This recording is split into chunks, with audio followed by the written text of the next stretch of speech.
everybody. Want to welcome you back. This is the Conservative Commandos Radio Show. My co-host is the Doctor for the Republic, Dr. Wright, Dr. Nasser Sheikh, and yours truly, Rick Trader.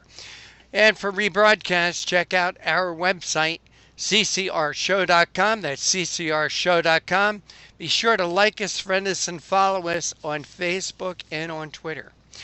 Nasser, we do have our first guest with us. Please make him feel welcome. Thank you, Rick. We have Salih Hudayar. He's the Prime Minister of the East Turkistan Government, which is in exile.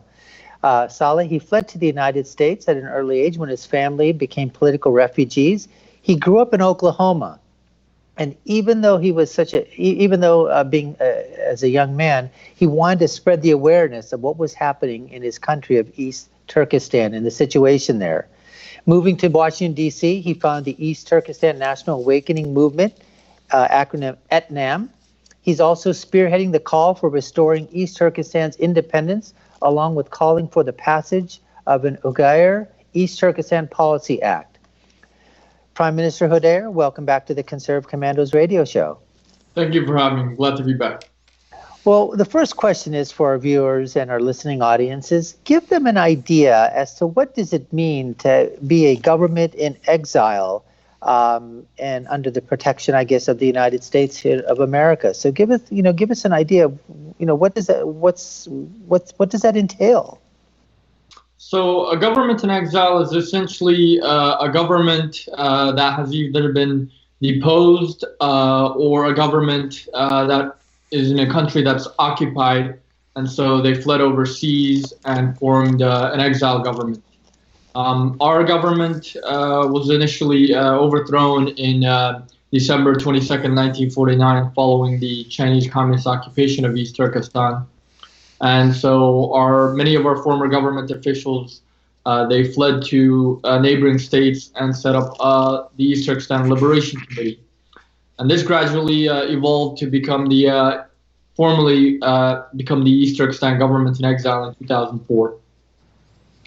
And then give us an idea. What would the East Turkestan people? I mean, give us an idea of who they are, what they represent. Where are they? Where is East Turkestan geographically in relation to China? And give us a sense of the people there. So East Turkestan is located in the center of Central Asia. It's the far northwestern corner of what is now known as the PRC Empire. The Chinese renamed it to Xinjiang, meaning the new territory. East Turkestan, since ancient times, has been the homeland of Uyghurs, Kazakhs, Kyrgyz, Uzbeks, and other Turkic and Indo-European peoples. So one of the things in this article here that we're talking about is obviously this entire thing with the COVID-19 outbreak. We're talking about that in Xinjiang, where slave labor has been reported.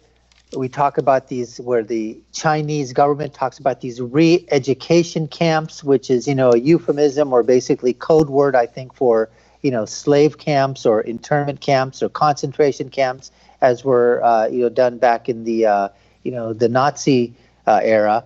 Give us a sense of how many Uyghurs or Uyghurs, depending upon how you want to pronounce it, are actually now imprisoned by the Chinese government. Are there some numbers? We've heard as many as 1 million. We've heard as many as 2 million. So the U.S. Department of Defense back in May 2019 had stated that there were at least 1 million, but more likely 3 million Uyghurs, Kazakhs, Kyrgyz, and other Turkic peoples in what they described as concentration camps. Now, if we add the number of people that are detained in the prisons and the labor camps, the number of people that are overall that is detained could be well over 5 million. Have we? Can you hear me, Salih? Yes. Okay. No, you trailed off there. All right. Yeah. I want to give people a sense of what. Nasser, let me interrupt for a minute. Go ahead. Prime Minister, I didn't hear that number that you mentioned. So we estimate, if including the number of people in the concentration camps, the prisons, and the labor camps, we estimate that there's at least 4 to 5 million people that have been detained. Wow. And to give people a sense of what's happening, just imagine that you were of a certain ethnic group here in the United States of America, or a certain religious group. And all of a sudden the government decided to say, you know what? We don't like the religion that you're practicing. We don't like the things that you're doing in that community. And so what we've decided to do is we're going to force you to go to a certain area. We're going to make you learn a certain language. We're going to make you pledge loyalty to a certain party. We're going to make you renounce your religion. And you're going to have to start singing the praises of, Nazism or communism or whatever. And that's exactly what's been happening to these Muslims of Turkish descent or ethnicity that the Chinese are afraid of. In fact, at one time, is it not true, Prime Minister, that about 90% or 95% of East Turkestan was basically of the Uyghur population and has now dwindled to less than 50%? What are the numbers right now? And what is in China? I believe they are giving the Chinese people incentives to move into East Turkestan to take over businesses and other things in that area. Is that not correct? Exactly. No. Prior to December 1949, the population demographics of East Turkestan was over 90 to 95% Turkic and less than 5% Chinese. However, with 70 years of occupation and colonization, the Chinese government has altered it to less than 50% Turkic today and over 40 to 45% Chinese. Nasser, what your question and the Prime Minister's answer reminds me of is something called ethnic cleansing. Ethnic cleansing. And remember back in Yugoslavia, in the 1990s, when the world dealt with the ethnic cleansing there. Prime Minister, I got to ask you this question. Is anything being done? Is anything being done to stop this ethnic cleansing of the Uyghurs? I mean, superficially, the governments are speaking out, but on the ground level, nothing really is being done to stop this. Wow. The international community, other than, criticizing China, they haven't actually taken any measures, as sanctions or diplomatic démarches or, really what needs to happen is the United States government and the free world needs to recognize these atrocities as a genocide and, if necessary, pressure China that they will there will be humanitarian intervention if they don't stop. Prime Minister, I commend you at such a young age. I mean, to taking on, this active role, the mantle, the leader of your people. Give us an idea. I mean, you were growing up in Oklahoma. And then, how did this sort of come about? When did this come about? And could you give us an idea? I mean, how old were you when your family came here? And this isn't what, most people don't do what you've done. So it takes, like I said, I'm sure there was family involved. So give us a sense, how did this all come about and why you? So my family fled to the United States in 2000 as political refugees. I was 7 years old when we came to the United States. And we settled in Oklahoma. And really, growing up in Oklahoma, first thing that I noticed, when I came to the United States was the fact that there were no, soldiers patrolling the streets. Because in East Turkestan, that's a very common thing. So I felt weird. I was like, why are there no soldiers here? Why is no one patrolling the street? This is weird. And, growing up in the United States, you can criticize anyone, where in East Turkestan, forget about criticizing the president. You can't even criticize your local, town official. Then in 2017, the situation in East Turkestan really got worse. I had at that time over a couple dozen of my family members that had been detained. And lastly was my grandfather. I talked to him and he told me, don't call us anymore. I'm too old and too sick to go to school. and school, he means the re-education camps. So I started, digging more information, looking at Chinese government websites, stuff like that, to figure out what exactly is going on. I mean, I knew there's oppression, but I didn't know what these schools were. And then, reports began to come out of these concentration camps. And so I felt like we needed someone to do some, there had to be some action taken. Our diaspora community was very divided, fortunately, and very afraid. They didn't really know what to do. Even our predecessors, our previous leaders, our elders, they were unsure of how to, raise this issue to the international community, how to, explain this because of, linguistic and other issues.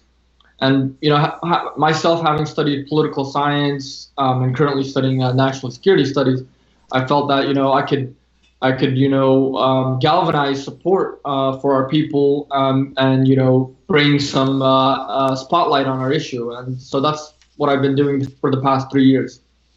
Here on the Conservative Commandos Radio Show, we are speaking with the Prime Minister of East Turkistan Government in Exile.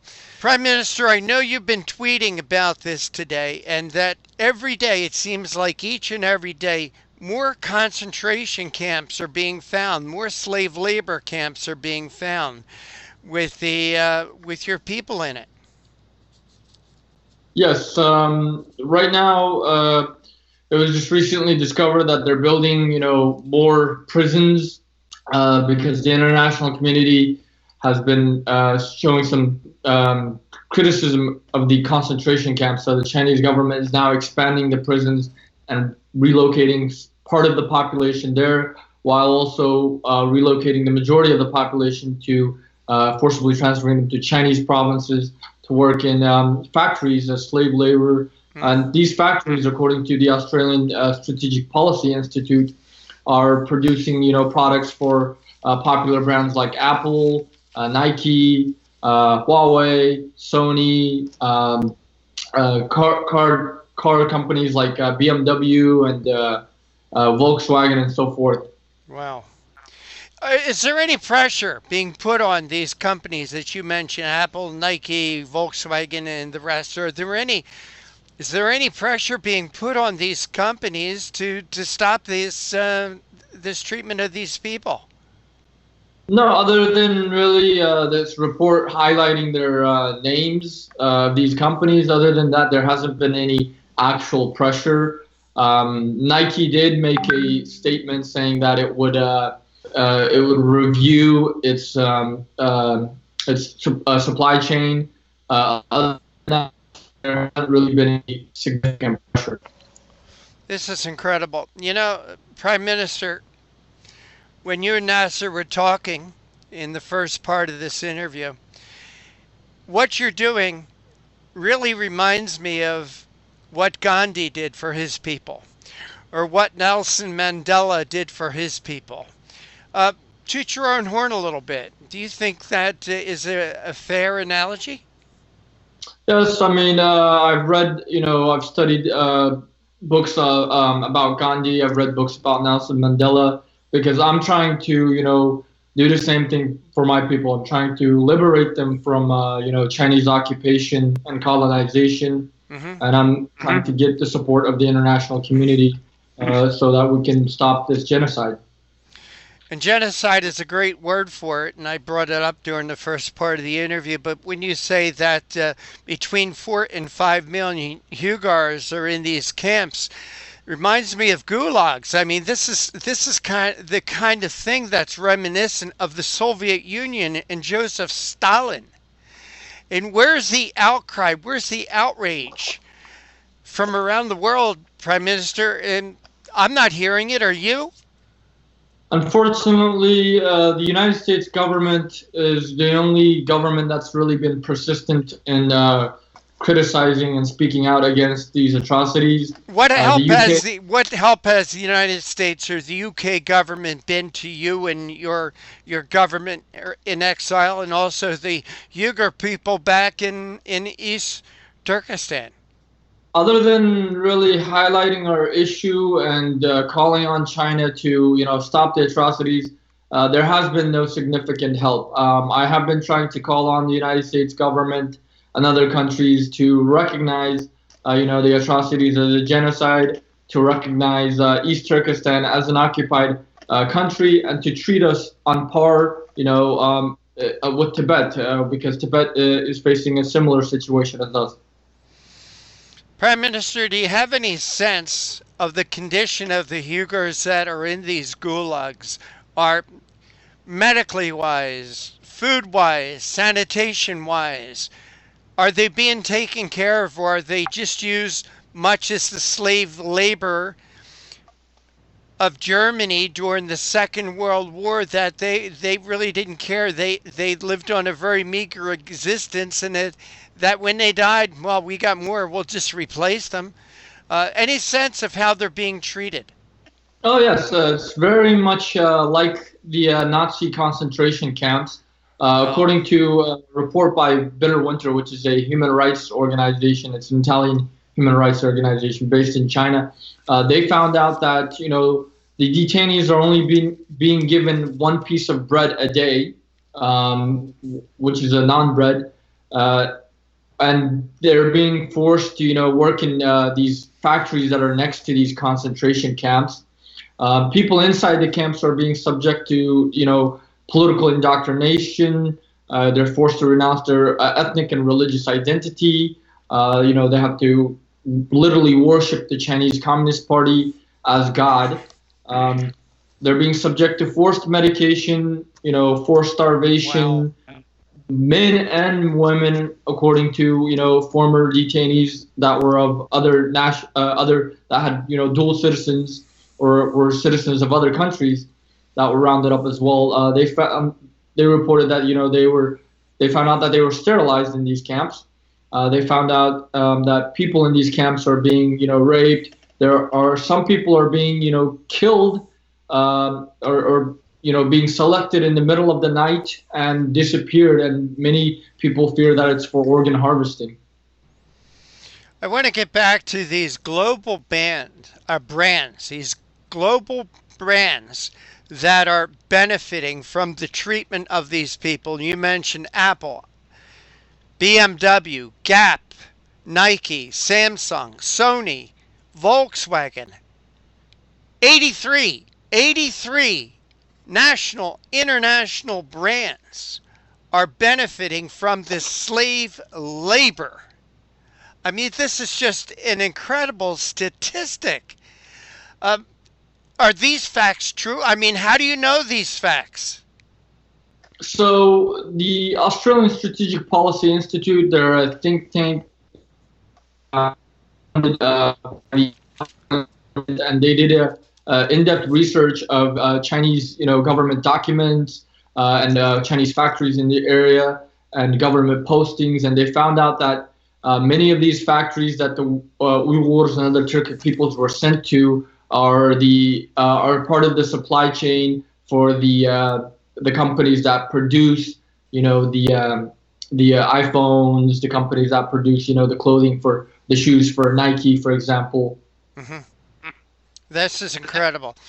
Prime Minister, I ask you, how are you funded? Where do you get your funding? How do you get your resources to keep this fight going? So as far as our funding, it comes mostly, from donations from our community. We do sometimes get donations from our supporters as well, but mostly it's from our community across the globe. Talk about that community. Who makes up that community? So we have a fairly large diaspora community, several million across the world.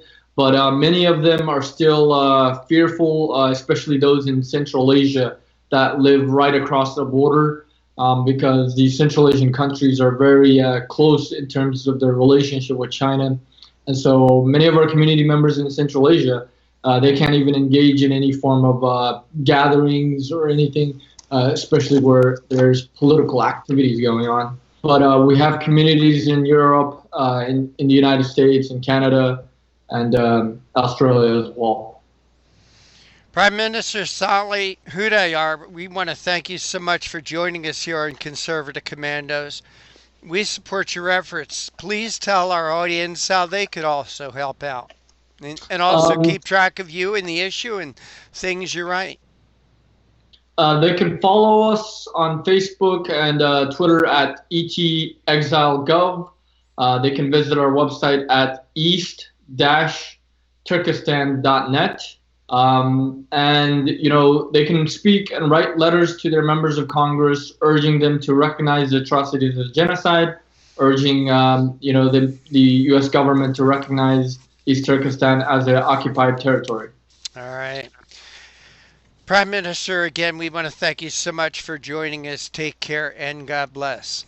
Thank you for having me. God bless.